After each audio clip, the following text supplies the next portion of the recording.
Good evening, you guys. Good evening. Welcome to another episode. Tonight, our show is about autoerotic asphyxiation, and this is an amazing topic that Trey Mason came up with.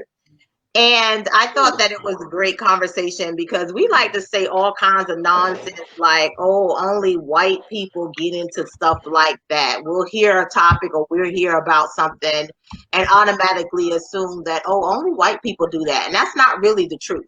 You know, Black people absolutely get into stuff. Hey, Reggie, Black people get into this kind of stuff all the time, just as much as anybody else. Hey, Candy.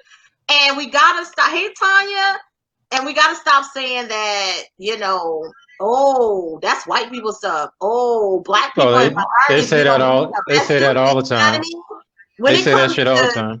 Right. When it comes to sex, the bedroom, whether you in the bedroom, out the bedroom, in the kitchen, wherever you like to do it, there's no, you can't say that only this race does that. Because when people get freaky, they just want to get freaky. And that's the bottom line.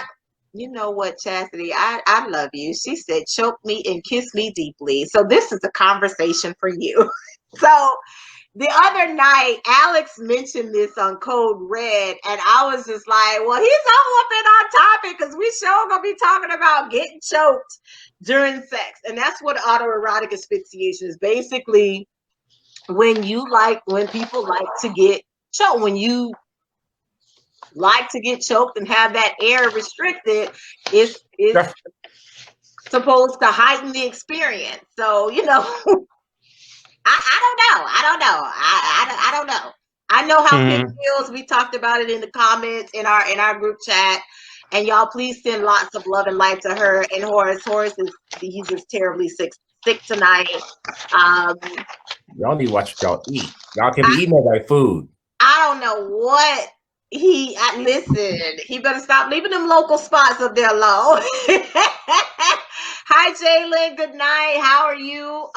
So yeah, Troy, jump in here and talk about this autoerotic asphyxiation. And all right. Yeah. Okay. Well, hi, hola, everybody, ladies and gentlemen. Number one, Dr. H, I love the way you say my name. So I bet it feels good in your mouth, don't it? It really does. Right. And thank you so much. I'd like to think you wore that for me. I did. I absolutely did. I honestly did, because I was just, I got to honor my word. Indeed. Thank you.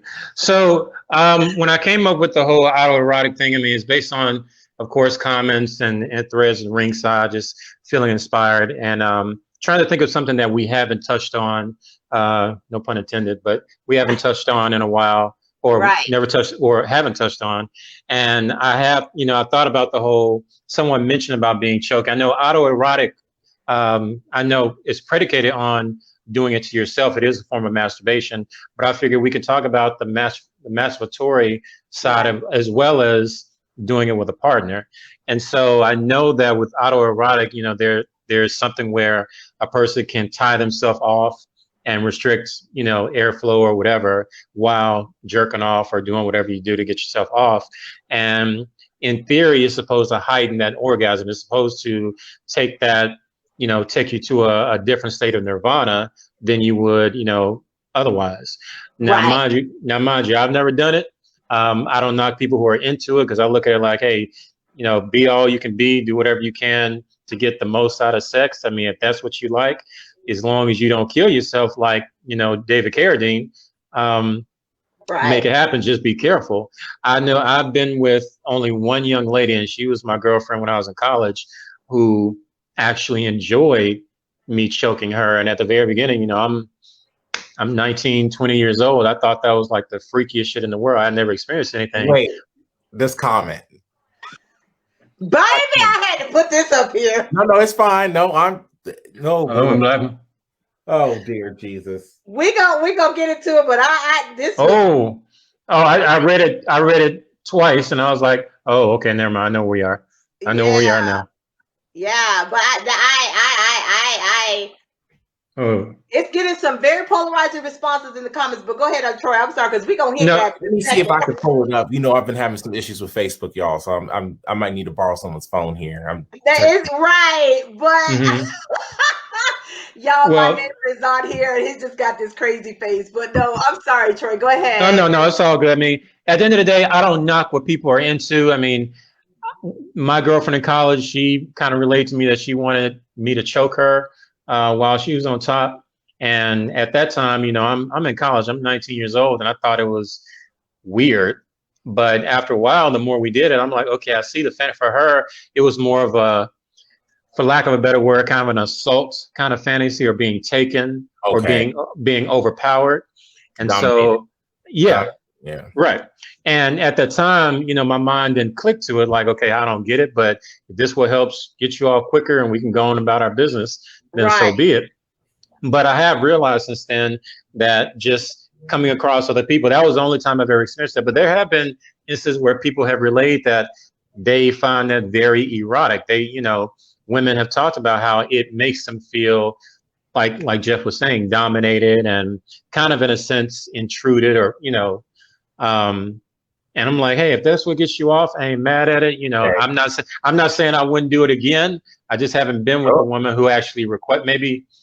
How, you know, I would think, how do you breach that conversation? If you're with someone, how do you ask them, baby, do you like to be choked? Or would you like me, you know, would you mind choking me? Like, how do you have that conversation with somebody? It's, you know, to be honest, it takes a whole lot of trust in a relationship to broach that kind of conversation. You know, it goes back to what we say all the time. You got to date at your match, and to find your match, you just have to be mature. First of all, you have to be mature to be out here dating, but more importantly, to be out here having sex with people, because people are into all kinds of stuff, and this is something that folks are into, and you got to be mature enough to have that conversation and say, you know what? You know, this is outside my comfort zone. You might think you spicy jalapeno till you run up on somebody that say they want you to choke them, and then you find out that you all the way vanilla, because you ain't, you know what I mean? And there's levels. We our very first After Dark conversation, we talked about BDSM, and we just did a broad overview of BDSM. And I mean, there's so much we can get into, and this is just one of those things. It's just like, how would you? This is kind of similar conversation that you would ask somebody if they want to have sex outside, or if they were into voyeurism or anything else. Strap me into one of those chairs, swing things. You know what I mean? So that's me. I don't mind doing outside stuff like the exhibitionism. My friends have watched before. I don't care. I mean, my friends have watched. I've done it with there was another married couple next to me. I've done it. Right. I think that it just boils to maturity. Like, and what's your comfort zone with what the person, you know, wants you to do? You know what I mean? It's just like having safe words or anything else.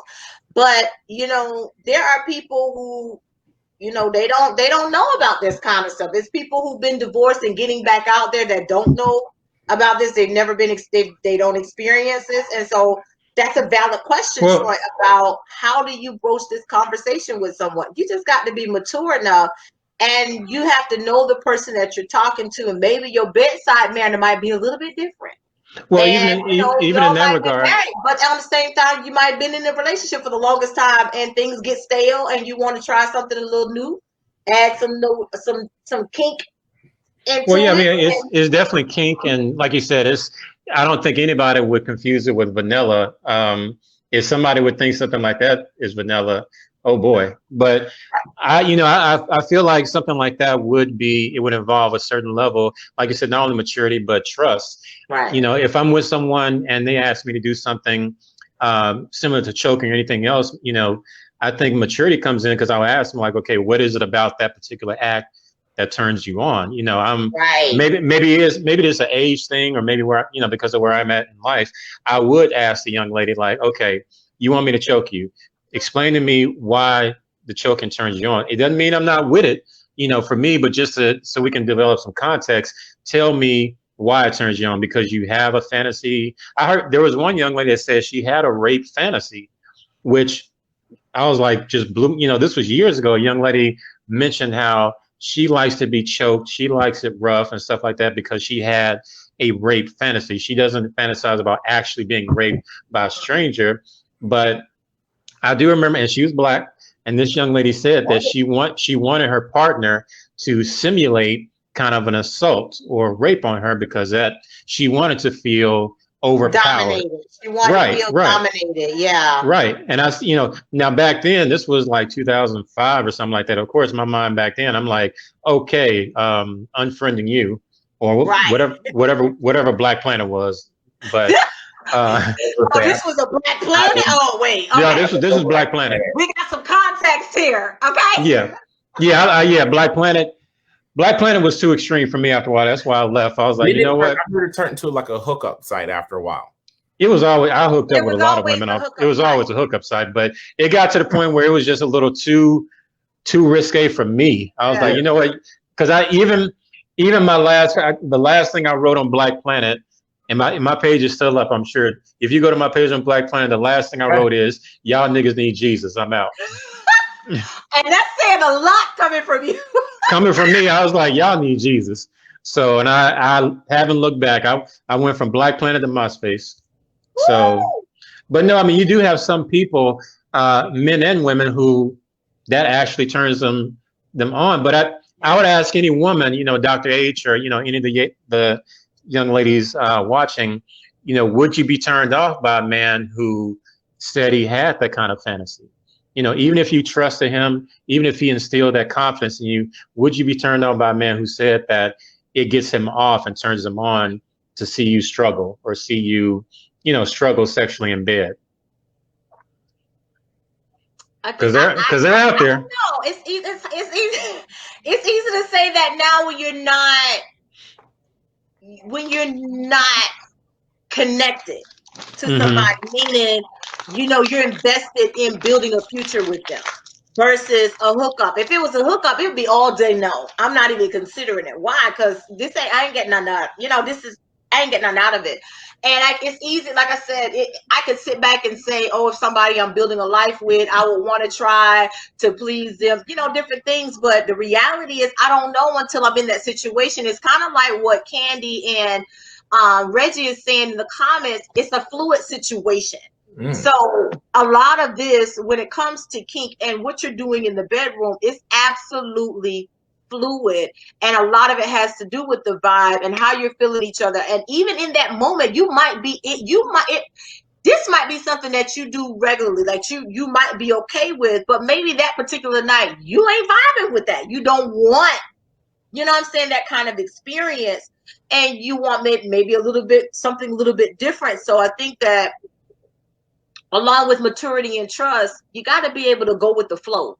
But maybe if you just don't have that comfort zone, it's a conversation where you have to find that compromise and where you meet middle ground on some things. You know what I mean? So, we getting instructions here in the comments here.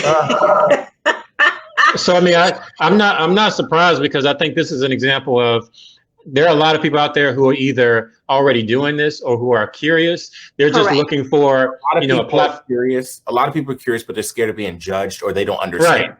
Or they're looking for a platform like this where they can express, like, hey, you guys are talking about it. I'm into that. We're not judging anybody.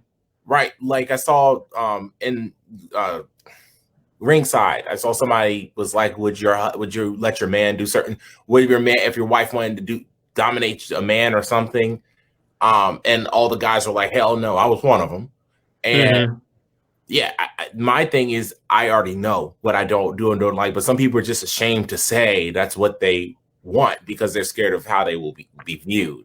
Or in some cases with Black people, with certain things, it brings like that slavery, that conversation about slavery, like the ropes and all that stuff. It's a trigger. It is. And you have to think about that. That's a great point, Jeff, because some things people aren't into, not because they not because they're not vibing with you, but it could absolutely be an emotional trigger. It could be a trigger. You don't know what people have, what's in people, what trauma that people have experienced, and anything can set somebody off. So you don't really know.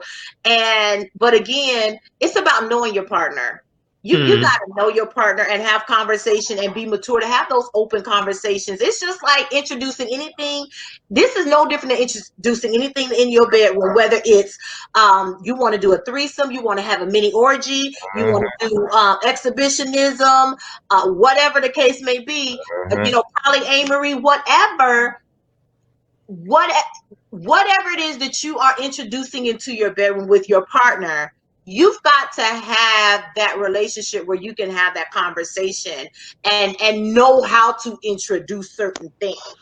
And just like you were saying, as far as how to introduce it, I mean, I think something like this, but some people may consider it extreme, or if it's new behavior, if you've reached a point where the sex is monotonous and boring, I guess something like that. If one person is thinking something like choking or a threesome or doing anal, I would look at it like, well, instead of throwing them in the deep end all at once, how do you take baby steps toward that? Like if if one person's thinking, I want to try anal tonight, it's like, well, how do you tell the other person? Do you just come out like, hey, let's do anal tonight? Or how do you kind of tiptoe towards that? Or how do you, if the person is uncomfortable, what are the steps you can take to kind of like, take little small incremental steps towards that versus, next time we have sex, we just go full anal. Right. You got to know no boundaries, no limits. Always say, what is it? A safe word. You got to know a safe word. Or critical rules at the beginning. Like, this is my hard limit. Wow. Establish rules, establish conditions. You know what I'm saying? Like, was that comment just said, or that's been there? No, it's just said. Oh, Lord. I'm being very careful with these comments. I'm scared to look. I want to read these comments. I want to see. We're going to read through them, but yeah, I just wanted you to get your point out, because we're going to read back through. Gave me his iPad, so I logged in and I can see. Right. Walking. I'm about to look in a second. So. If anyone wants to know, Facebook and Coder have been having some issues. So at my page, I've been getting a troll, but it will be taken care of tomorrow. So, but all I was gonna say is, set boundaries, set rules, and when you set those rules, it'll make a better experience. Because what happens is some people do stuff, they don't know what they're doing, or they're first timers, whether they're the dominant one or submissive one.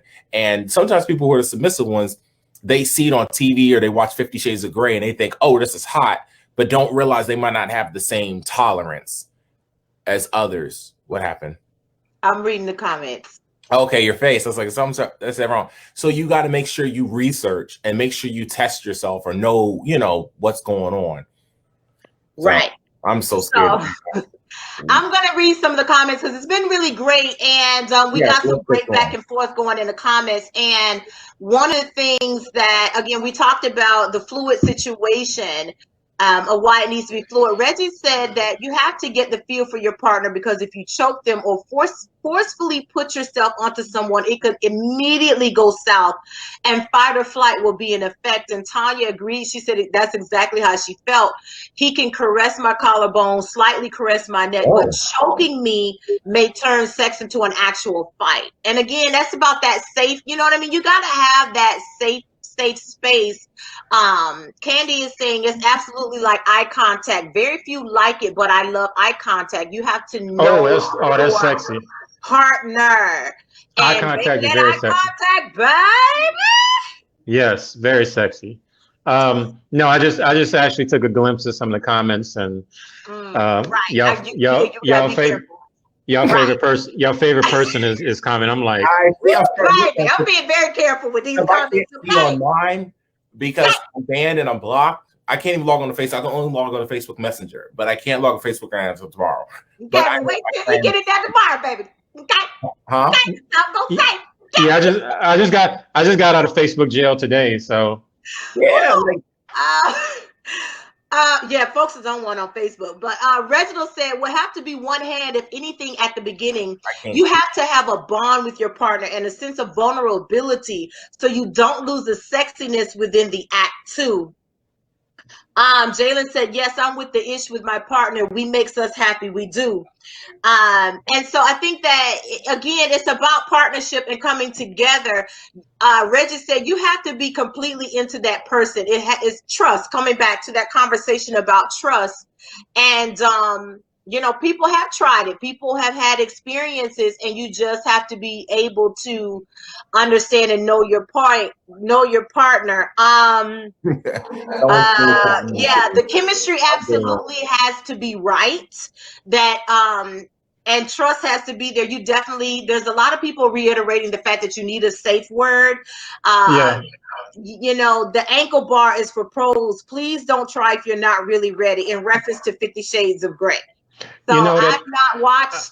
I have not seen. I will admit, I've seen 50 Shades of Black, the comedy. That was funny. Man, that was funny. With Jamie that Foxx. Actually, I was like, it was Marlon Wayans.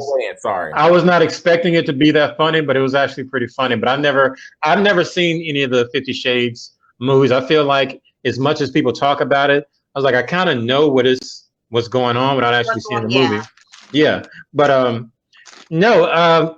I look at, I was saying on Ringside one day, I do think that regardless if you're in a committed relationship or marriage, if you have sex with one person long enough, eventually you're going to want to try something new. Eventually, the sex may eventually, sooner or later, is going to get monotonous. So I don't think there's anything wrong with sitting down with someone and having these conversations, because you got to figure out, like, are we mature enough to do some other shit? Because I have realized, even there's some women in Ringside who talk so much shit, and who I've realized they're way too conservative to even talk about kink, even in Ringside. I know certain topics when I post, I know who's going to say what, who's going to be for it, and who's going to be against it. And I'm like, okay, if I'm in a relationship or married to you, are we really just going to be doing missionary for the next 50 years? Like, what can we do? There's got to be some other things in the buffet that we can try, other than just some straight up meat and potatoes. But so I've realized some people are open-minded to new possibilities, where other people, like we were saying earlier, certain things are stigmatizing. You're gonna have some people who deep down may really want to try, may really deeply want to try certain shit. They just don't want to admit it to not only the world, they don't want to admit it to themselves. They may not want to admit, hey, you know what, I kind of want to be spanked, or I want to spank somebody. Right. So at the end of the day, if a person can't be, I guess, honest with themselves, then is downhill in the relationship, because after a while, it's like, you know what, I'm getting tired of this missionary shit. Like, it's played out. Let's do something else. I'm not saying we gotta, do an orgy up in here, but let's figure something. Let's figure something out. We ain't trying to do no orgy up in here, but maybe. But how would you feel if your partner came to you with saying, "Hey, I want to try, some additional. Maybe you're already into BDSM and they want to try something else and invite people. You know what I mean? Like, sometimes it's sensory overload, but at what point does it become too much? How much is too much? Or is there too much sensory overload when you're talking about kink and BDSM, and specifically when someone's choking you? Because the whole point is sensory overload, to heighten that experience. But when does it become too much? When do you know when? Sensory overload, sensory deprivation, sensory stimulation and shock, all of that, I think, can take someone to nirvana in a major way. But just like Jeff was saying, you got to know who you're with. You got to know who you're dating, who you're in a relationship with. And don't be with anybody if you feel like you can't openly communicate. That comment, can you expand on what you think unconventional positions is? Right. So Tanya is saying, the comment is saying, I don't like being judged for wanting unconventional positions, so I just stopped trying. And I think that the point here, I like the fact that she's being honest. I hate that there's such a stigma. There is on sex. To be honest, a lot of people stigmatize it. Why is there such a stigma on people? Like what they like, but I think a lot of it has to do with so much is being exposed in the age of social media and the internet, that again, we got trolls, people who just like to hide behind behind computers. I mean, and make it so, you know what I mean? Like you like what you like. Yeah, you like, it's nothing wrong with that. Again, maybe it's the age thing. The older you get, you realize, look, I don't give a fuck what people think. While I'm 6 feet above ground, I'm gonna do what I want to do. If you don't like it, you ain't got to participate. If it turns you off, you can unfriend me. Right. It's like what Candy is saying here, though. You got to find your sexual match. And I think the challenge sometimes is in that. But what if you did find your sexual match and it got stale? You've been married 30 years, 20 years, 15 years. You know what I mean? Yeah, we trying something new after that. Correct. Long before that. Long before that. That's sexual match. Or what if some type of trauma happened in your life? Because the reality is life happens. And it's affecting the bedroom and your ability to perform and enjoy. Sometimes work. Come on. Like a lot of times, like men, if I'm dealing with you, I'm used to staying at home or only working regular 9 to 5. And then all of a sudden you get promoted and you're working 55, 60 hours a week. You're probably going to be more tired. That's going to weigh on you. Lower sex drive. And you're probably not going to have much time for me. We need to have a conversation. I agree. Knowing me, I'm either going to say we need to sit down and write out how many times we're going to do it, when, find a schedule, or you're going to, this is going to ruffle feathers, but I'm going to say it, or you're going to have to let me do me. Right. I think here's the thing, though. You raise a very important point, and I'm going to get to Kanye's point in just a second. But when outside stuff starts affecting your home, you got to prioritize your home. I know that people need to work, and you got bills. But at the end of the day, baby, that job gonna roll on whether you married, divorced, or dead. You got to prioritize your what's the point of getting married or being in a relationship with somebody if you're not gonna prioritize that? Work-life balance matters. You can't put 15 hours into everything outside your home and neglect your home. And a lot of premarital counseling, they talk about how many times you plan on having sex. That's important because you need to be on the same page with certain things, but I think it needs to go a step further and really get into having these conversations, or at least leading them into the conversations that they have at home about what they expect in the bedroom, what's off the table, anal play, this thing, that thing, because when you don't know what to expect, that's a problem. And when life happens, you got to be able to adjust. And like Jeff said, sit down and have that conversation and say, listen, I know you're overworked. I know things are crazy, but we need to come to a compromise because this is not working. And you just got to be honest about that.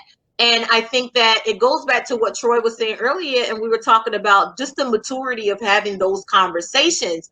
And so here Tanya is saying that anal bondage using a swing, foreplay was even an issue with her ex. She was considered too freaky. And sometimes I want to pose a question to you all on how do you find your sexual match?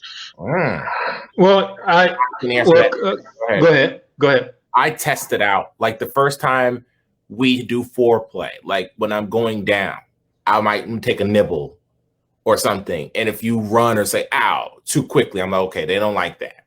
Stuff like that. Or I'll make a joke in text message saying, oh, I'm going to do this to you. I'm going to do this to you, and see how they respond. But I sometimes tell people don't know. You might do a little, like, in the moment, choke. And if they don't stop me, I'm like, okay, let me see what I can do further. It's you test it out. Because some people don't know what they like until they try it, Well, yeah. Some people may not know what they like until they try it. Sometimes I'm going to go ahead and say it. Whether they do or don't like it, I'm still going to probably do it anyway.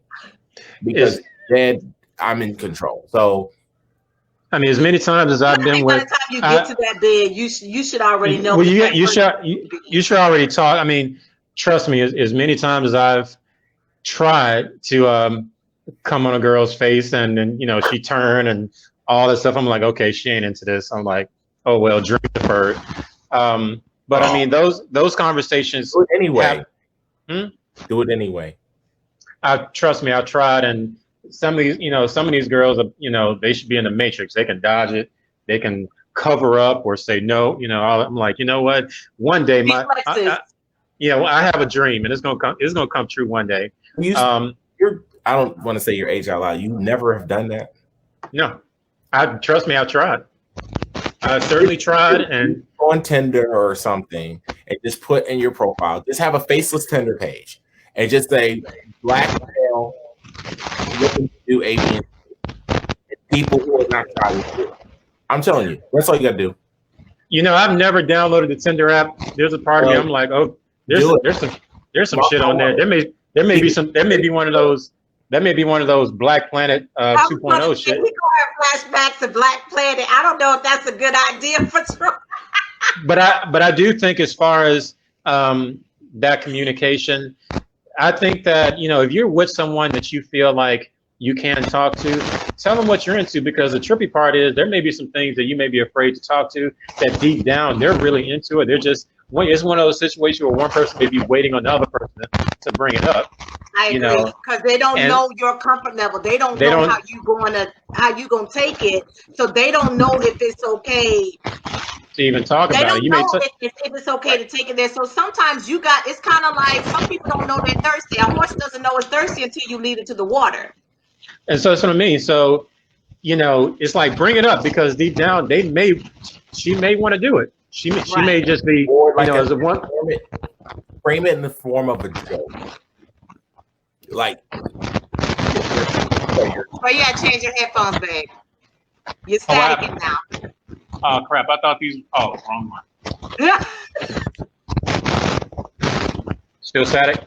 Yeah. Oh shit. I have.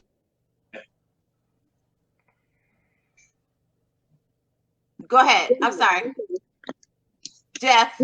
Go ahead. Oh, put in a joke. Like, if a woman likes, you want to know if a lady likes her hair pulled, what you do is in a joking way. I hear echo. I would joke and talk like that, and I'm doing it with your hair. Right. You know, and you think LOI like that or something, you try. That's an invitation to try. Right. I agree with you, because I think sometimes if it's framed in a jovial way, sometimes it's more palatable. Again, I think you have to know the person that you're dating or you're in a relationship with or that you're married to, that you're building something with. This is completely different if we're talking about hookup, because hookup culture, like you said, with Tinder, folks know what they want. You put it out there, and you find your sexual match real easy on Tinder and some of those other apps versus, you know, when we're dealing with a relationship. So you got, I don't know if I even believe that, but go ahead on that. But I think that there are interesting ways that you can absolutely test your partner to find out how, you know, what they're into or how to even introduce something. And if you listen, life is too short. Troy says this all the time, and I kind of agree with him. Life is too short for you to be on this earth with somebody who's not gonna satisfy you. And that's not just in the bedroom, but if you're not satisfied in a relationship with somebody, that's gonna trickle into the bedroom. You need to find your match, period, point blank. And a lot of that boils down to chemistry. Is there a connection? Is there a vibe beyond just the hookup? Because if all you got is a hookup, you ain't building nothing. And you gonna eventually get bored and things will get stale, because you're going to keep introducing new stuff that's going to take you there, chasing that big O. And eventually you're going to get tired of the O with this person, because there's no vibe. There's nothing happening there. You're dealing with a vanilla person, and they say, Lord, people keep sending me screenshots popping up on my computer. I'm aware of what's being said. Everyone. What's going on?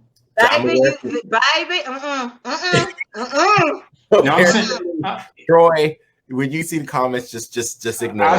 I've seen some of these comments, and I'm like, there was some about 2 minutes ago. Just ignore it. It's some stuff directed directly at you, Troy. And I'm just scrolling right on by. Is it from your friend? Yeah, just ignore it, Troy. Just ignore it.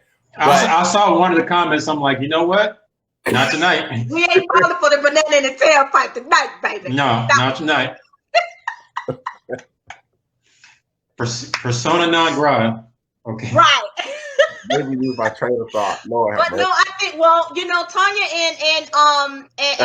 and Candy got a great conversation going back and forth about her experience with her ex and why her ex is an ex. And at the end of the day, it boils down to what we're saying. Life is too short to be with someone who you're not compatible with. And you got to be having conversations to figure out your compatibility. I don't care if you have to take one of those little sex tests where you answer questions or whatever, just like trying to find your love language.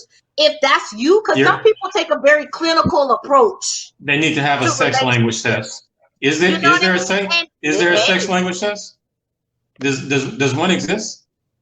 What's your sex language? I've seen Cosmo. They used to have these little tests that you can these little sex tests and stuff like that to see what's your how spicy you are in the bedroom, what you're willing to do and not, and trying to find your match and all this other kind of stuff. I don't get into a lot of that stuff because at the end of the day, just have a conversation with people you're interested in. Yeah, just don't talk to a magazine. Talk to your mate.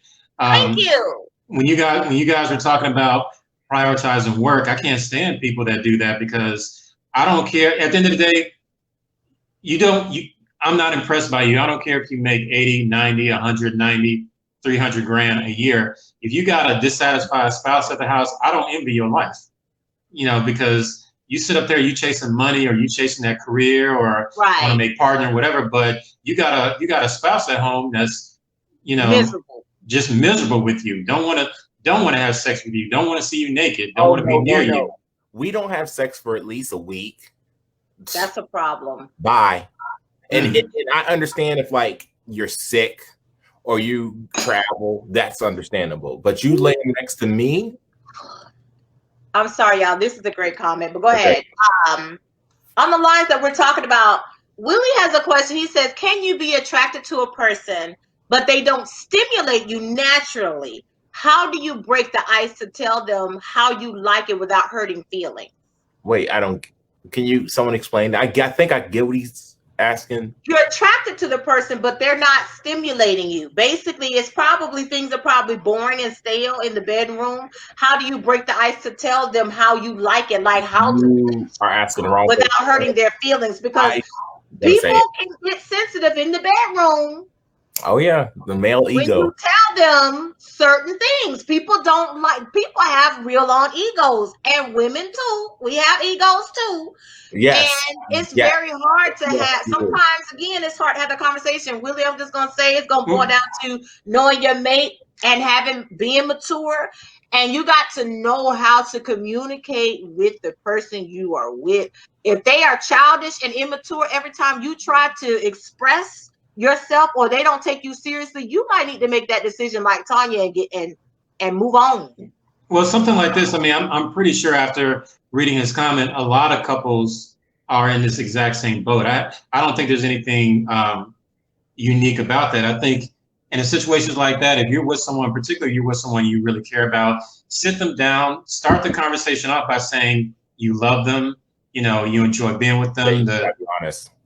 You know, be honest, but, you know, frame it in a way to where, you know, this is something that is on your mind, is troubling you, and you're coming to them for their feedback, and, you know, you just, because you value their opinion, you value their thoughts. Don't blurt it out there. You're not Simon Cowell. It's not American Idol. You got to finesse that thing. Yeah, you got to finesse that thing. This ain't you definitely need to finesse it. Right. You know, if you care about the person, if you care about not being in the doghouse, don't blurt it out and trample all over their feelings.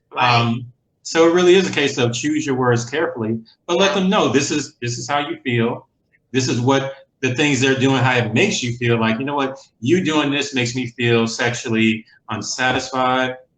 My needs aren't getting met. I want to be with you. I want to share a life with you. However, sex is important to me. Sexual fulfillment is important to me. Correct. And it's something that I want you to feel, you know, fulfilled as well. So how can we find that balance? How can we meet in the middle without encroaching on one another's boundaries and making the other feel uncomfortable?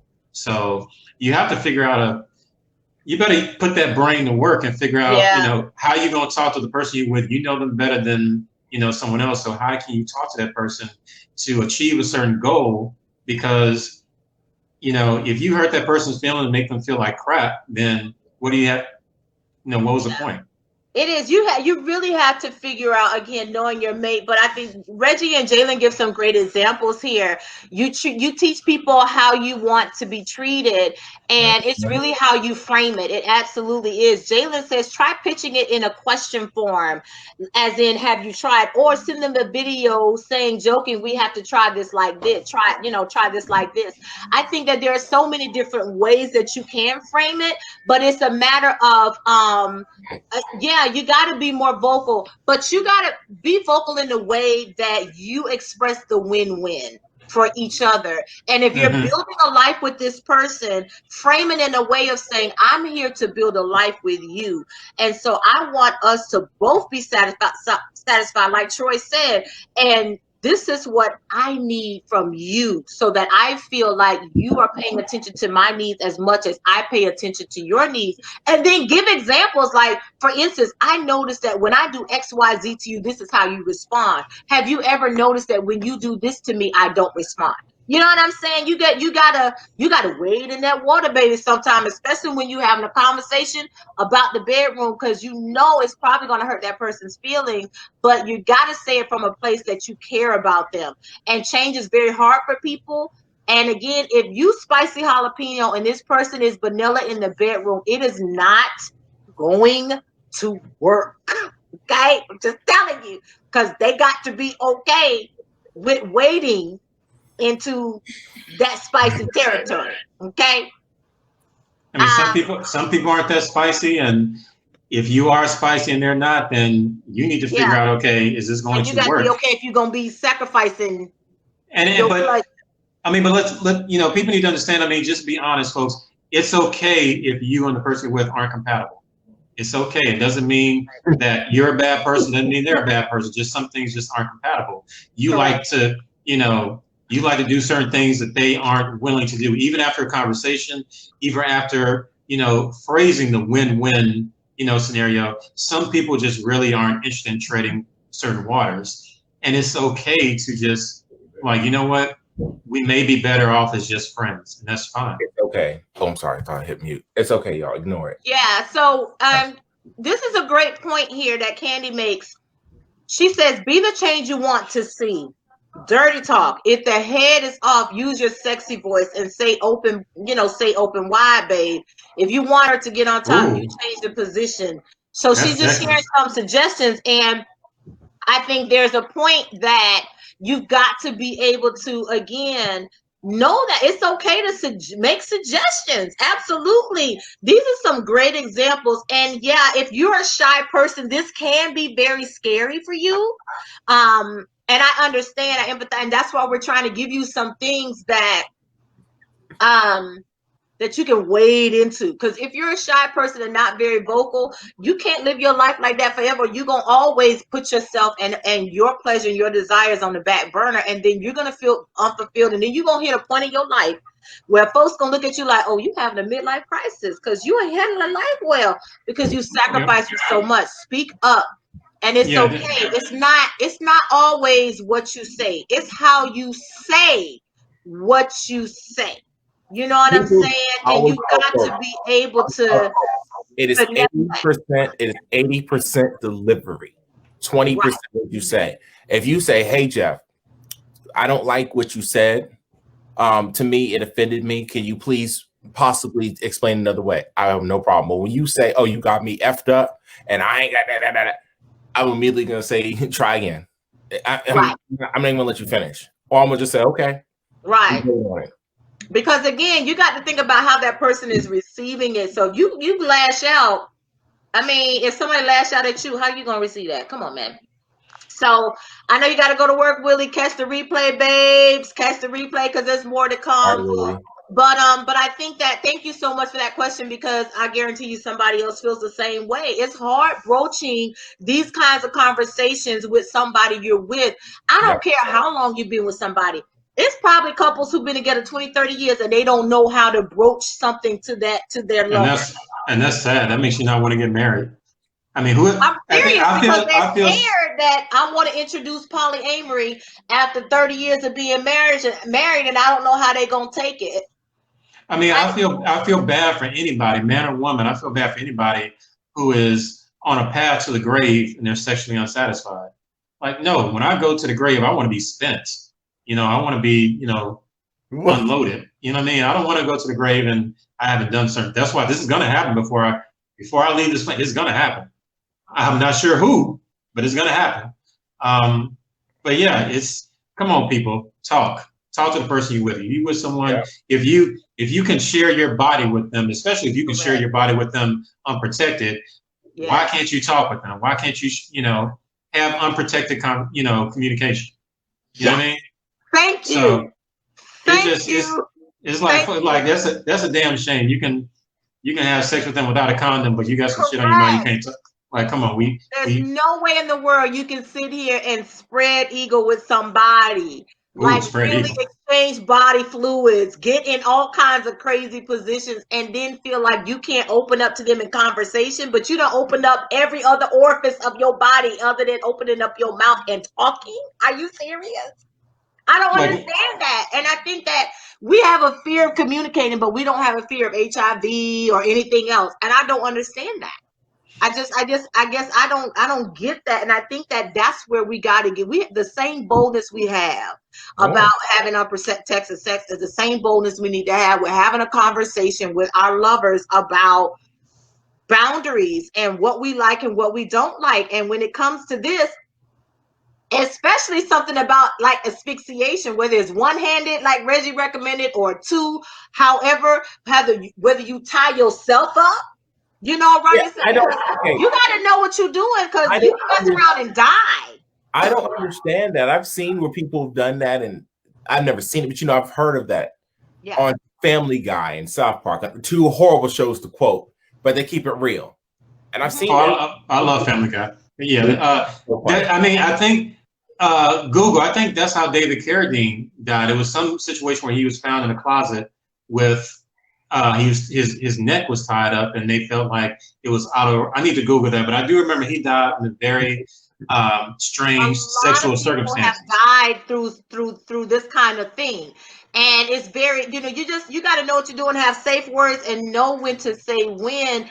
And a lot of people, you know, end up, you know, death by asphyxiation, particularly when it comes to doing it in a sexual act. They're doing it like autoerotic. Yep. They're doing it to themselves without another person, but it still happens.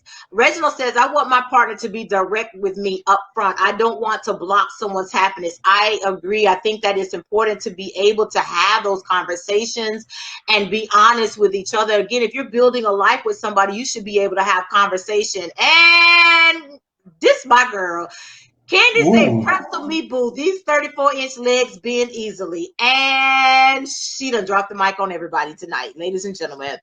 But I think that being open and honest about whether it's asphyxiation or some other kink, you know, some people like to get tied up. Janet Jackson had that song, Tie Me Up, Tie Me Down, Make Me Moan Real Loud. That's all. Listen, listen, Velvet Rope, that Velvet Rope album. My God. I love that album. I still got the video from that concert. Who are these people? Janet Jackson, Velvet Rope. Janet Jackson's Velvet Rope. Janet Jackson, the actress. Oh, you don't know Janet Jackson, the singer? I mean, I know some of her songs, but the newer ones, like Made for Now. No. We're talking about. There was Janet. That's my favorite Janet Jackson album. And there's Velvet Rope, and we're talking about early night, like 1990 to 1996. Janet Jackson, baby, when she was making that kind of music that you could step to, like everybody was stepping to. Janet Jackson. That Velvet Rope album. Go out there and look for Janet Jackson Velvet Rope. But anyway, Candy says safe words and tap out is important because often the climax is synonymous. Oh. And so you got to be careful because again, you don't want nobody, you know, dying out here.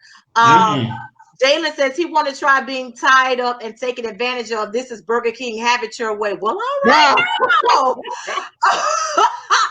Reginald says he feels like his tap out and safe word would be abused too much, though. So I think that, you can have fun in your bedroom, but again, it boils down to maturity and having conversations. And like Troy said, I don't get, like you said, how can you,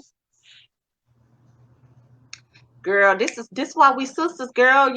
This is why we sisters. Come on with them Janet lyrics. But this is why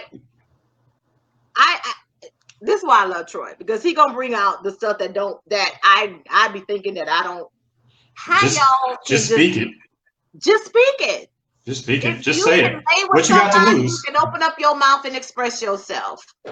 Hey, just at the end of the day, you kind of have to have a what do you have to lose kind of attitude. It's like, I saw this it wasn't in Ringside, but it was on Facebook. I saw a comment about choking where a young lady said she wants her man to choke her and spit in her mouth. And I'm like, hey, verbalize it. Say it. I don't get the whole spitting thing. They talk about this whole spitting thing as sweet spot. I never get it. I just that's a hard no. Don't spit in my mouth. You know what? I don't know if we can dedicate an entire show to that. I don't see how that would encompass an entire show. But I have heard of that.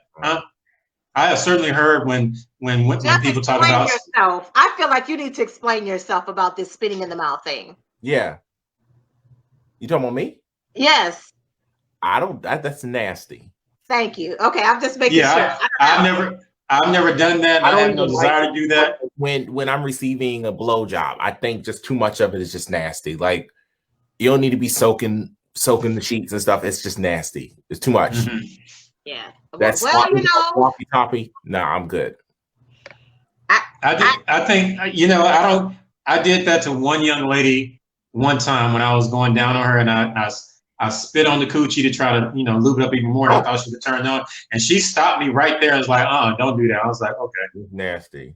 So that was my first and last time doing that. I was like, oh, well. I'm going to make a comment that's probably going to be unpopular here. But fellas, if you got to spit on it, there's no chemistry there, because this should already be lubricated in some way. It's not. It's the truth. No, it's not unpopular. I made the mistake of not having a conversation while we were doing it. I just did something to see how she react, and she didn't react well. So it's like that was the first and last time. Thankfully, she let me keep going. Right. That night and some more nights and weeks or whatever. But she made it clear that wasn't gonna fly. I was like, okay, now we know. But at least, you know what? But at least she expressed herself like that was draw the line for her. Like, how many people would actually lay there and continue and let it go and still be disgusted? Like, you're not enjoying this because you disgusted by something that somebody's done. And I think even as we're talking about asphyxiation, it's the same thing. If somebody, you could try it. You said it one session that we had. If I'm doing something just for the sake of my partner, but I'm not getting anything out of it, or I'm just kind of timid about it, what's the point of even doing it? I don't want it. Right. I mean, the same way I had a back and forth with Cheyenne in Ringside, as far as, she made a comment like, when you're married in a relationship, sometimes you have to have sex with your partner, even if you don't want to, even if you're not in the mood. And I disagree, because I said, if you're not in the mood, I'll be able to tell. I can notice. Right. And I would much rather you tell me, hey, I'm not in the mood, or can we try again later? Because I hate boring sex. If I'm with you and you're just laying there like a dead fish, trust me, I'm gonna notice, and I'm gonna make a mental note like, okay, she's not into it. Let me just hurry up and get my nut on my own, because obviously she wants me to get off her. I don't like to have that color purple Miss Seeley sex where I'm just pumping and sweating and you just in your happy place. Right. I don't like that. I'd rather you just tell me ahead of time that you're tired, you have a headache, you're not in the mood, whatever. Tell me that. I can go to the bathroom and handle myself and go to bed versus having bad sex, because bad sex will make me, that'll make me talk about you like I'm talking about right now. Right. Like, I feel like those are conversations that you got to be able to have. Like, if you ain't feeling it tonight, say something. Have a conversation. But now, if you ain't feeling it 4, 5, 6, 7 nights in a row, there's an issue. You're not what's happening? Speaking of choking, I could relate, because sometimes, I can feel like I'm feeling it tonight, like I want to choke somebody, And it's okay. Like, I think that, okay, I'm gonna say, like, Some people need to have a rotation of folks. This is gonna sound wrong, but when I was in college, I had a rotation of folks. This is what I'm in the mood for. I'm finna call this person because this one is good at this and this one is good at that. That. It is what it is. Life was like. That's called having a team. That's how it was in college. Like, it is what it is. I had a rotation. And I actually had somebody ask me, you got room in your rotation? I was like, nah. See, in the 90s, when I was, it was like, you know, I got my team. I got my chick who's my point guard, and I got the chick who's the forward. And I'll hear guys say that. I'm like, damn, you got it all organized. You a head coach. But guys, you know, I knew guys that were really meticulous about, yeah, I'm building a team. Because just like your point, you know, they'd be like, okay, some women, you know, I got this girl who's good for this. I got this other girl who's good for that. And then I got this one girl who is, you know, she does everything. So I'm not for it. I'm not against it. I'm not 100% for it because, for it only because from a disease standpoint and whatnot, but I'm not against it because I'm like, if you find some folks that know and they're on the same page with it, then hell, rock on. Right. Yeah. I like this point by Tanya. She says, I stopped giving head when I couldn't get it. Pleasure works both ways. That's when I knew it was a wrap, when my toys had to give me an orgasm, but he couldn't. Listen. That's real. Again, you need to be having conversations and you got to listen. She knew what her boundaries were. When you try to hang in there and, you know, you're expressing yourself and like you said, it's reciprocal. This whole thing is reciprocal. You know what I mean? But it starts up here. And if we're not connected here and there's no vibe, and I'm not talking about hookup culture, I'm talking about you building a life with a person. You're building something with a person, and the vibe is not there, and you know when you're drifting away from somebody. You know, just like Troy said, you can tell when somebody's not into it. And it's not the same energy. If you know it's not the same energy, you need to have a conversation about what's happening, because again, it's going to affect the bedroom. It's going to affect every area of that relationship. And if you don't have that conversation to say, hey, I don't care if you introduce choking, I don't care if you introduce food, toys, whatever, it's never going to be enough, because you already know there's something that's pulling you away from each other. You need to get to the root of that, because all this other stuff that you introduce ain't going to help none. Yeah, I'd much rather have no sex than bad sex. That's just me. Some people don't, you know, I look at it like as much as I've done, like, you know what, if you're really not into this, like seriously not really into doing this, the energy is so off. I'm like, you know what, just chill out. Go lay down. Go do what you got to do. I'll take care of myself. But I know what it's like to have bad sex, and I know bad sex can put me in a bad mood afterwards. Even if I nut, I'm just pissed off. Like, really? Like, she could have kept that. But, you know, it's just, at the end, it's the alpha and omega of everything has to be communication. You know, start with communication, end with communication. But don't walk around your partner, don't walk around your spouse, and there's things that you want to tell them that they're just missing the point, or they're just missing the mark as far as, you know, your G-spot or getting you that big orgasm, but you just can't talk about it. Right. But you go through day after day, week after week, age after age, getting older, and y'all niggas really just, you know, some roommates at that point. Two people that just aren't into each other sexually. And you just like two passing ships in the night. Who wants to die? Who wants to die like that? Who wants to live? Who wants to live like that? Right. That's the greater question. Who wants to live like that? And why do you want to give yourself physically to somebody that you are disconnected with? So again, it's like, why would you engage in asphyxiation or, you know, spanking or whatever else you want to do in the bedroom when you know that it's, you know what I'm saying, it's a total disconnect?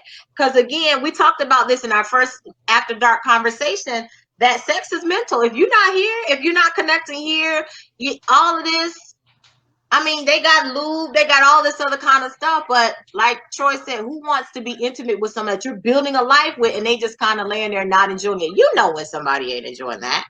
You know exactly when somebody ain't enjoying that. That's the reason why I coined the whole Miss Seeley sex.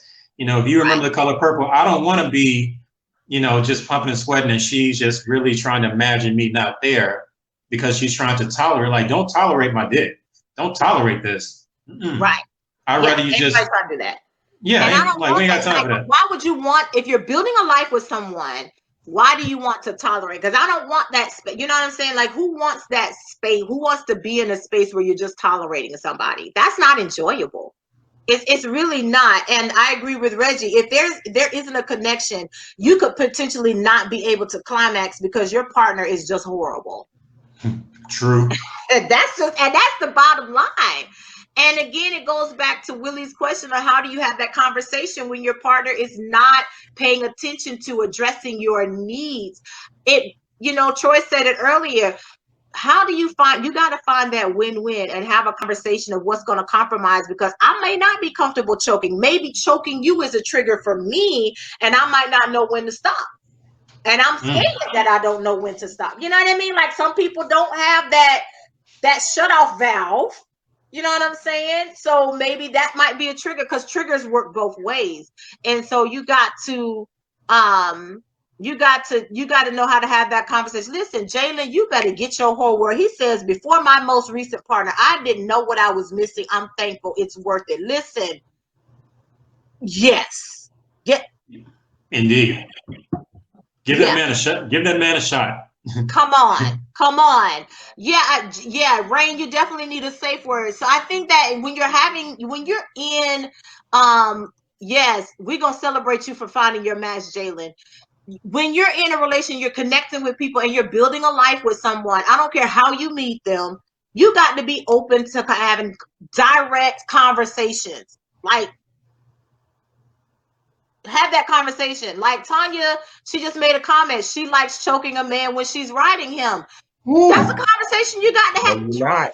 And I kind of want that right now. And you'll get thrown. Tanya,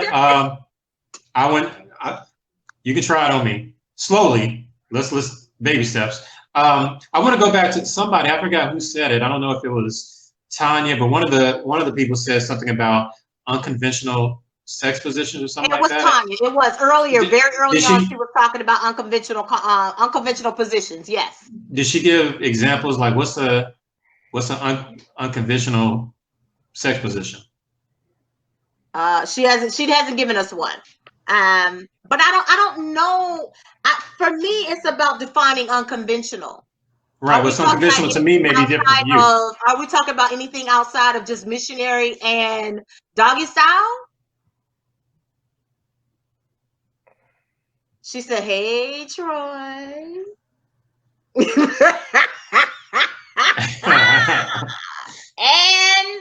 and I whoop. Okay, listen, Troy got a little fan club. Do I want to know who's in this fan club or? No, this is Tanya. This is Tanya. We're talking about Tanya. We're not dealing. Okay, Tanya. We're not dealing with Tanya, cool people. That need to be on meds. We're not dealing with that. We're not dealing with that. Yeah, because it's lit. Okay, so Candy said she did. She said anal, bondage, and swing. Nothing wrong with that. So anal, bondage, and swing are what she was talking about as far as unconventional sex positions. Anal, bondage, and swing. You know what? This is getting real fucked up because the more and more we have this conversation, I'm having a flashback to my girlfriend in college, and she was the most everything y'all just saying. I'm like, she let me do all that shit. We did anal one time, and I didn't like it because I was like, okay, this is too tight. I prefer pussy. This dude was cool just to try it, just so we could scratch it off our bucket list. But we tried it. It was like, hey, maybe it's not for us, but we did do it. Fellas, if you've never done it before, if you find a woman who's up for it and isn't afraid of being upside down, try vertical 69. Troy, see if you like it. Troy. She says, anal from the side, bent over a chair, standing up. What's the problem? Thank you. What's the problem? Y'all finding some matches up in here. Listen, Reginald said fun. Okay. Listen, I love our after dark conversations because I'm still trying to figure out what's the problem. No, it's not. I don't think it's a problem. I think that I know. I'm just fucking with you. really enjoy it. I mean, hey, You, but you like can. Horace made a point last time when we touched on anal. He was talking about there is a point where it might be too much because folks out here wearing diapers because they've had anal so much, and I think that Tanya's point is with her ex, she was too freaky. Like there was too much, like the whole anal thing, and being spontaneous and having sex anywhere outside of the bedroom. For some people, that's too much, and it's just I'm sorry. That really does sound. I hate to. I mean, you got a whole house. You got one room that you just comfortable with. I don't want to sound like an asshole or anything, but that sounds like a first world problem. That sounds like a great problem to have. Right. You with someone who's too freaky. Is there maybe because I've never experienced that. I've never been with a woman who's just like, okay, I can't. I'm done. I've never had that. That's a great problem to have. I'd love to have that problem and blog about it, but that's a problem. That's a problem. Yeah, I think that some people. I think that again, it boils down to what we said earlier. You got to find your match. Don't worry, everyone. Those comments have stopped. Don't worry, because I'm not addressing that. But you have to. What is going on? Don't worry about it. I just got confirmation that they stopped. Don't worry. Yeah. I know this. You have to find your match, and part of it is finding someone that you're comfortable with, or who is comfortable with what you like, and evolving. Here's the thing. Here's the part that relationships and partners don't get. The relationship evolves, just like you evolve emotionally, financially, and in other ways, sexually. The relationship evolves in one way or the other, and that's where you got to be willing to have conversations. Tanya says anal maybe once a month, birthday, holidays, anniversaries, not every day. Candy says there are men who are not comfortable, and she's experienced that. Some men are just not comfortable with anal, like Troy was back in college. And what? Rephrase that. Didn't you just say that you didn't enjoy the anal with her back in college? Because I was doing it to her. I mean, you made it sound like. I'm reading the comments that what they're saying. The women. I was like, phrase it right. No, we know that Troy don't do that. I don't do that. Set up, ladies and gentlemen. Yes, I don't think. I not prefer performing anal. Never had it on me in college. Okay, there you go. Prefers the other. I prefer the other hole. The other hole ain't never done me wrong. No. I was like the way Dr. I was like, hold up now. We like Troy in college. Right. I think that was the part about it. That up because I'm not to be over here talking about Troy. No. Yeah, because if the wrong person slide all about the ladies. Okay? The wrong person slide my DMs, I'm like, you know what? I'm out. Right. I'll be right back. Let's be clear. Troy is all about the ladies. Okay. Come on now. Rain says not everyone can handle those levels of freak, and that's true. Reginald says I can do anal every day though. I can do anal every day though. Rain says I know a female that likes anal but does it on a man. Pegging. That's right. Pegging. I think we mentioned that before in another show. We talked about anal pleasures or butt pleasures or something like that. Right. Yeah. We did. We talked about that. You're getting a lot of love tonight, Troy. And then Tanya says, I'm not trying to be in a diaper though. And I agree. I think that's the thing where you gotta have boundaries. You have to know what you're comfortable with. It's the same thing with choking as we're talking about asphyxiation.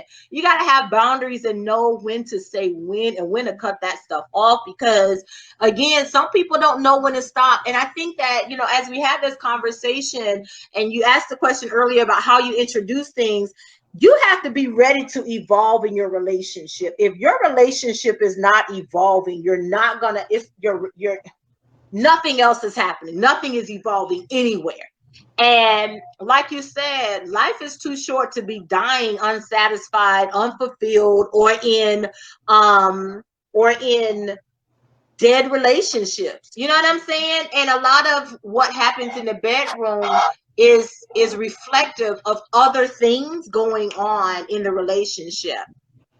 No, yeah, because ladies, diapers are not sexy. That would No, not. diapers are absolutely not sexy. If I see or hear crinkling of a diaper, I'm like, yeah, game over. But here, take it from a nurse. Here's a nurse, an RN saying your sphincter does go back. Might be, I don't know how long, but just so y'all know, we got on medical advice that your sphincter does go back. I'm like, okay, babe, you need to handle that. We're not gonna have a session tonight because your diaper leaking, but not gonna happen. But no, I mean, find that person. Sexual satisfaction should be a priority. I understand paying your bills, working, making a living. That's priority too. But right. you're losing if you have somebody at your house who is sexually unsatisfied or who's with you and they're fantasizing about somebody else. You're not winning. And that's a problem. Let's do that real quick because that's a problem. Listen, right. That's like, you may as well go be with them because don't be sweating on me, exchanging fluids with me, and you're thinking about somebody else. Your mind is somewhere else. Go be with that other person in every way possible because obviously this ain't doing it for you. And I got a problem with that. If you sweating on me, choking me, and all this other kind of stuff, and you ain't thinking about me, you're not here and present in the moment, I don't want that. I don't want that. Not if I'm building a life with somebody. Hookups, most of the time, sometimes when people are hooking up, you just that body, and they are mentally thinking about somebody else or something else to get there. Hook up, okay, whatever. But baby, if I'm building a life with you, what we are not doing is you hunching me and your mind with somebody else. The devil is a lie and his mother-in-law too. We having a problem. We're going to have a conversation. Like, in Piff's voice, that's a hard no. And that's a clear sign that there's something completely fragmented and broken in a relationship when you are having sex with your life partner or this person you're supposed to be building and doing life with, and you thinking about somebody else, and I ain't talking about porn. Okay. That's a problem. I don't care if you like choking. You can listen, if you're with somebody and they're fulfilling your fantasies and they're still checked out on you mentally, you ain't in a relationship with that person, or they ain't in a relationship with you, and y'all need to have a conversation. They checked out. They just y'all are together, but you're not together. But you're not together. You're together, but you're not with each. You're with each other. Y'all not together right now. Correct. But like Tanya says here, sex isn't supposed to feel like it's an undesirable chore. Right. It's not. It's not. It's not. When you're at that point where the other person wants to have sex and you're like, oh, that's a problem. Yeah, I've been in that situation a couple of times, and it's not a good feeling when you're just like, okay, let me go ahead and force this erection and get this shit over with. It is not a good it's not a good time when you're just doing it because you feel like, okay, I got to go punch in and punch out. Right. Like a time. Yeah, like you're getting paid to do it. I agree. Reginald says, I think sex is supposed to be a shared connection that causes the two of you to feel like one, a twisted vine of gold in a field of silver. I agree. Okay. That's beautiful. Like that. Okay, Walt Whitman. That gold twisted with the silver. I can see that. You better come on. Rain says, body is here with me, but your mind is on the other side of town. That's like a old school love song. Like, we're not doing that. Man, we're about to cut an album tonight. All these gems folks dropping. But I'm trying to tell y'all, listen here. Listen him. Y'all better go ahead and be. But no, I agree. I think that, you got to figure out your experiences. And again, I don't care if it's asphyxiation or what. Or here's the other thing as we close out. How would you feel, or what's your response to if you want to introduce this and your partner for whatever reason is uncomfortable with the asphyxiation piece, and they say, okay, well, how would you feel if I do autoerotic asphyxiation, or if they don't talk it out with you and then you walk in and you find them doing it to themselves? How do you handle that? I don't know. I have no idea. I mean, the title was Autoerotic Asphyxiation as far as tonight's show. And I would encourage all y'all to Google David Carradine and autoerotic asphyxiation. That's wow. I said I did a minute ago. Wow. Yeah, because everybody knew who David Carradine was. Everybody who watched Kung Fu, everybody knew, Grasshopper. And when that story came out, it's like, for real, bro? For real, you into that? Yeah, I Googled it while I was also researching Texas Energy Company. So so it was great. That's crazy. And sometimes people just need to have some kind of restraint, or at least know what they're doing. Or sometimes you got to just be careful. Yeah. Crazy. You really do. You listen. Whether you do it to yourself or your partner is doing it, you need to know that there's a real possibility that you could die. That can happen. That's just the bottom line. I don't know. When you're talking about one more I want to bring up that I've seen recently, that because people retweet Twitter too much. There's one I saw where someone had a gas mask on and someone was like blowing smoke and like suffocating with smoke. It's still another form of when you do asphyxiation, it's not just choking. There's different methods, because I've seen the gas mask. If you go out there and Google and you look at it, it's going to show you the mask. I've seen that mask. I've seen the where they tie up, even whether you do it yourself or your partner, because it's not always with somebody's hands. You can tie you up, and just some people like to do it with ties, whether it's silk or whatever. But I have seen the mask. There's different ways to perform asphyxiation, and again, you have to be careful and know what you're introducing into your life. It can definitely become a fetish, and a dangerous one. It's just like we talked about fetishes before. Sex with Black people is a fetish. Asphyxiation is a fetish. Oh, and yeah. You need to know the dangers. There are white women who prefer their Black style. And I'm gonna answer a question that was here in the comments, and I'm gonna answer for Troy. Troy is not going to put himself in a situation where he's choking a white woman for her to turn around and lie, and he mess up his career. Troy ain't doing it. That's number one. Number two, if you've been watching from the very first episode, Troy is very clear about his preference. He likes Black women. Why do I have a feeling I know where these questions came from? So don't be in here asking about whether Troy want to be with a white woman, whether Troy are all these questions coming from the same person? Yes, and I'm answering for him. That ain't happening. Go make it happen. Fire away. It's not happening. Troy prefers sister. Okay, that's it. Be very clear. Okay. I'm not apologizing for it. Right. Everybody has their preference. Now y'all know. Let's get back to these comments. Candy said, what better way to die than busting a nut? I don't even know. That's Trey. Reginald said, she's not wrong. Right. But isn't near-death experiences attached to sex is supposed to be a high never achieved? But Reginald, that's why people do asphyxiation, because they want that high. It takes them to that point. Candy says she has the mask and the gag, but again, those require knowledge. You do need to know what you're doing. If I will say anything that you're talking about, you want to introduce in the bedroom, there is nothing wrong with doing your research.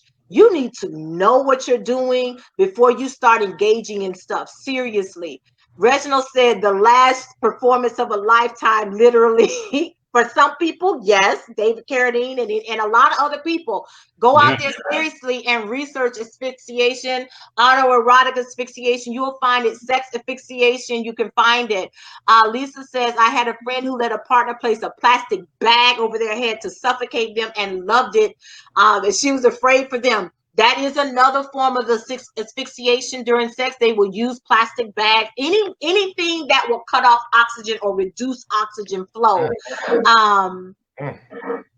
So yeah, Reginald said, "Oh no," and Jeffrey Dahmer, the American serial killer, yeah. So there's a lot. Why is he getting mentioned? There's some, I don't know, somebody's in here making some crazy stuff. I'm trying to clear through some of this fetish and some of this other comments, but yeah, so tonight we had a great conversation about asphyxiation and really what it takes to introduce that into a relationship. And you need to know your match. But Tanya raised a great question. We had some great questions tonight on how you pose it. How do you find your match? You got to tread carefully, but there are apps out there, like you can get on Tinder and find your sex match, but then again, you may not be compatible relationship wise, and you got to make some decisions for yourself and figure out what your boundaries are, what you're comfortable with. And if you're building a life with someone, Tanya spent 8 years of her life with someone, and she finally drew the line and said, I'm not going to be miserable anymore because you want to be approved about stuff that, life is too short. I can't build a life with someone who's not going to fulfill my needs, or even, because to me, if you're not going to do that, are you really paying attention to me in other areas of my life? Okay. And, a lot of it, that's what it boils down to. Again, what's reflective in the bedroom is often something indicative of something that's going on in the relationship. Stuff trickles into the bedroom all the time. And I think that, if you're serious about building a life with someone, you're thinking about getting married, you go to premarital counseling. If they're not talking about sex, get you somebody else. Because that should be an absolute, they need to ask that question. They need to be having there should be an entire session devoted to your sex life. They don't need to know the intimate details of what you're going to do, but there should be a conversation about your sex life. How often do you expect to have sex? What are your sexual boundaries? Because if you say something vague like often, that don't mean nothing, because often to Jeff might be 7 days a week, but to the person might be 4. That's a 3-day difference. And it is. Is he going to be okay with that? More than once a day, in the morning before you go to work. And when you got to have that conversation. Yep. What are you comfortable with? Like we said earlier, communication needs to be the alpha and omega to everything. You got to talk and make sure that we don't, and I would say this to everybody, make sure you don't stigmatize someone because of what they like. But regardless, first and foremost, even before you get in a relationship with someone, be honest with yourself about what the hell you like, exactly what you like and what you want done. Because no matter what it is, I don't care how outlandish or out the box it may be, trust me, somebody else out there wants the exact same thing you want. You just got to find them. You just have to find that person. You got to find your tribe. But never feel like you're alone, or never feel like you're the only person out there who likes it this way. Like, no, there's a whole community out there that likes it exactly the way you like it. You just have to find them. I agree. It's like Reginald said. In worst case, look on FetLife or BDSM something. Right. Was it FetLife? Yeah, there's a couple. I'll let you know in a second. Reginald said you also have to watch out for the fake ones who won't do it with you because they want to keep you pure, but will do it with others. And again, you need to have an open conversation. Like Jeff said earlier, it wasn't popular, but listen, if you're not going to satisfy me, you got to be open with me getting it somewhere. Because I'm going to tell you right now, folks going to get it. I mean, it is what it is. You have to know right. You got to know the person you're building a life with. And, Tanya says he wasn't willing to try and please me other than humping up and down missionary. I needed more. Rather than cheat, I walked away. And I respect that. I mean, to be honest, I respect that all day long. I would rather somebody walk away than to cheat, because now you're creating all kinds of other issues. And, it's just some people don't handle the cheating well. Jalen says they can want what you want, but may not be able to do what you can do. Bye. Then if you ain't talking to here, Troy said y'all dropping nuggets. We finna release an album tonight with these comments, because y'all doing the doggone thing with this. Yeah, what is it about this? What is it about asphyxiation, it makes people also philosophical tonight. Because it's a sexual fetish that's not normal, it requires people to think deeper. Right. So it's putting a different component of the psyche to be pulled out.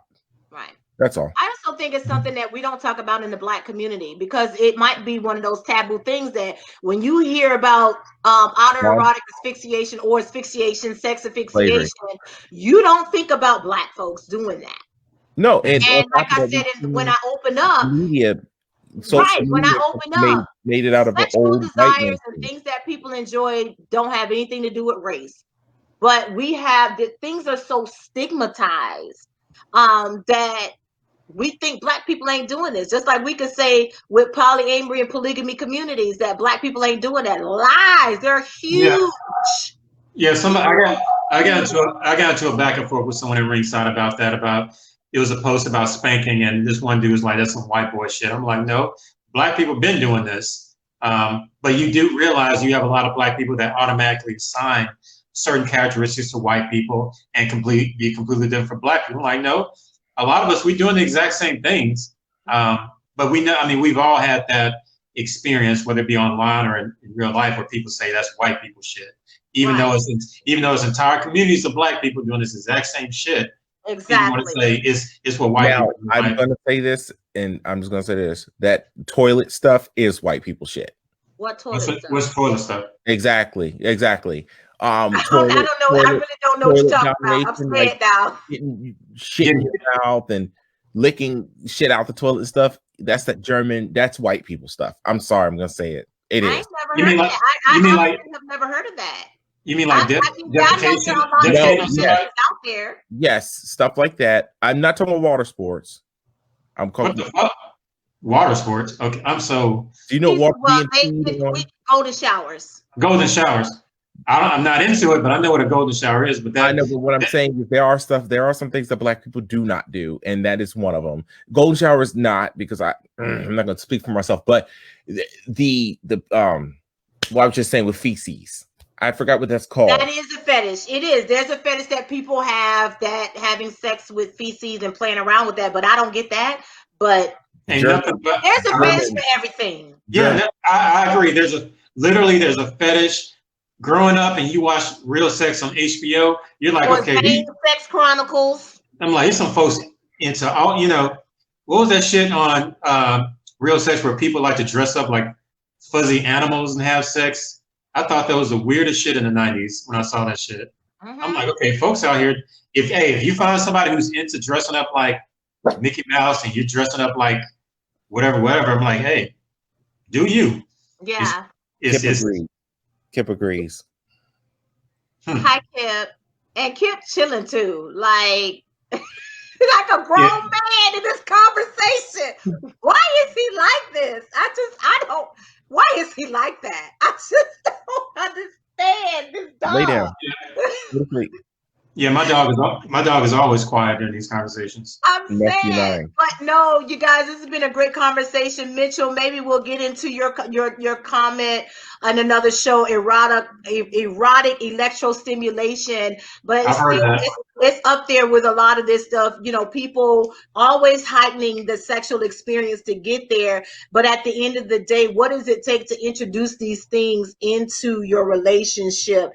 And I think that we've hit it tonight in talking about having open communication, being honest, and being comfortable. And if you're I'm not talking about hookup culture, but if you're building a life with somebody, you should be comfortable having open conversation. How can you open your body to someone and not be comfortable expressing yourself about your needs? Life is too short for that. It just doesn't make any sense to me. You know what I mean? It's just crazy. It's crazy. So, gentlemen, do you have any parting words for tonight? So this was a very stimulating conversation. I have words. I'm going to wait for off the show to handle it. It has nothing to do with you guys. We love you. I don't have any parting words. I think everybody else in the comments, they dropped some poetic, philosophical shit. Not everyone in the comments did. Well, no, not obviously, because y'all are privy to some shit right now that I don't think I should know. But maybe ignorance is bliss. Yes. As far as right now. Yes. But yeah, just everybody communicate, no matter what you're into. Right. Find that person. You are not just like Michael Jackson said, you're not alone. I promise you. You are not alone. You're not unique. There's somebody out there that wants that shit that you're into. You just have to connect with that person. And even if you're with someone who is brave enough and honest with you to communicate what they like, don't stigmatize them. Don't make them feel like crap, because don't make them feel like crap if they like, even if they like to play with crap. Yeah. But yeah, don't stigmatize folks. I agree. Thank you guys so much for joining us tonight. It's been a great conversation. We love you as always. You are amazing. Good night. Have a wonderful night. Continue to have conversations, host watch parties on your own, and have conversations with your own friends. And everyone who if you're not in Ringside, I encourage you to join Ringside. Code Red is back. I don't know how long it's going to be back because they're having some issues with Facebook, but hopefully we'll get that ironed out. And check out the Black Super Friends Town. I think Black Super Friends is on Monday or Tuesday night. I think it's Monday night. Monday night. Yes, Monday night. So you guys, thank you again so much. Candice Gigi May gave us a great recommendation for our next show, so y'all stay tuned for that. And we're gonna cut an album next time. I'm trying to tell you, y'all have a good night, and we'll see y'all next time. Peace.